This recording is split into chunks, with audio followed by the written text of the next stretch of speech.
দেখো এখানে বলেছে to do a certain work A and B work on alternative days with B beginning the work on the first day. A alone can complete the same work in 24 days. If the work get complete in 11 পূর্ণ 3 days, then B alone can complete 7 by 9 part of the original working. দেখো এখানে করে বলে দিয়েছে যে A 24 দিনে কাজটি শেষ করে। তাহলে আমি ধরে নিই যে টোটাল ওয়ার্ক 24 ইউনিট ছিল, ঠিক আছে। টোটাল ওয়ার্ক আমি ধরে নিলাম যে 24 ইউনিট ছিল, নাহলে এর এফিসিয়েন্সি আমি পেয়ে গেলাম কত, এর এফিসিয়েন্সি হচ্ছে 1 ইউনিট পার ডে।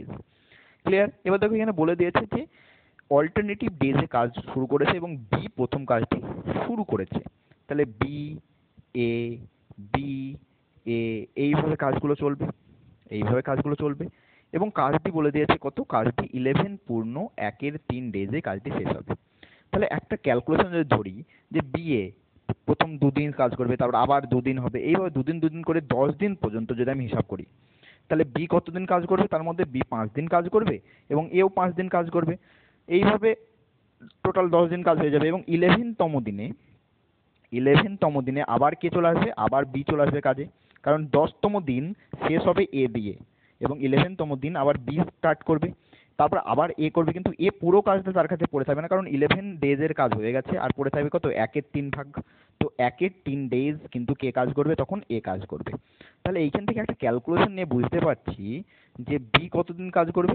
দেখো 10 দিন পর্যন্ত দুজনেই 5 দিন করে কাজ করবে, কিন্তু বি আরেকদিন এক্সট্রা কাজ করেছে, অর্থাৎ বি এখানে করে 6 ডেজ কাজ করবে। এবং এ কতদিন কাজ করবে, দেখো এও তো প্রথমে 10 দিন পর্যন্ত 5 ডেজ কাজ করেছে এবং তারপর আবার 1/3 ডেজ কাজ করবে।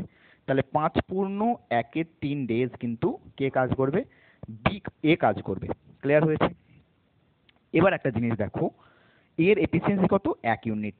নাহলে 5.5 দিনে যদি সে 1 ইউনিট করে কাজ করে, তাহলে তার কত ইউনিট কাজ সে টোটাল করবে, সে 16/3 ইউনিট ওয়ার্ক সে কিন্তু করে দেবে।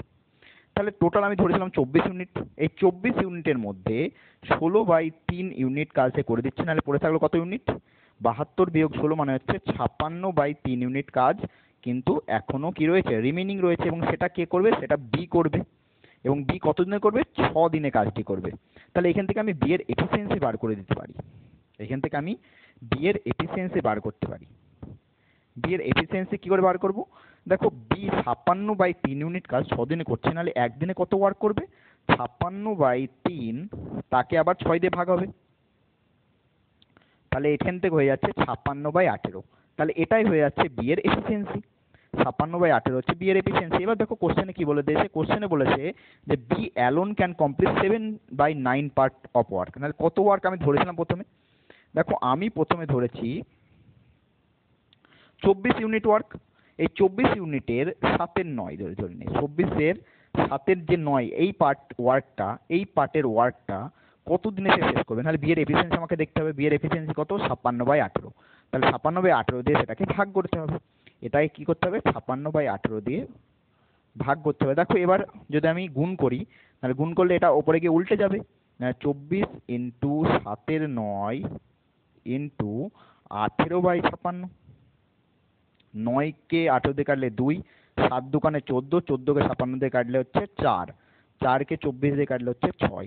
তাহলে টোটাল ওয়ার্কটা আমাদের 6 ডেজে শেষ হবে। টোটাল যে ওয়ার্কটা রয়েছে বি এর, সেই বি এ ওয়ার্কটাকে 6 দিনে শেষ করবে। অপশন নাম্বার ডি হবে সঠিক উত্তর। ধন্যবাদ।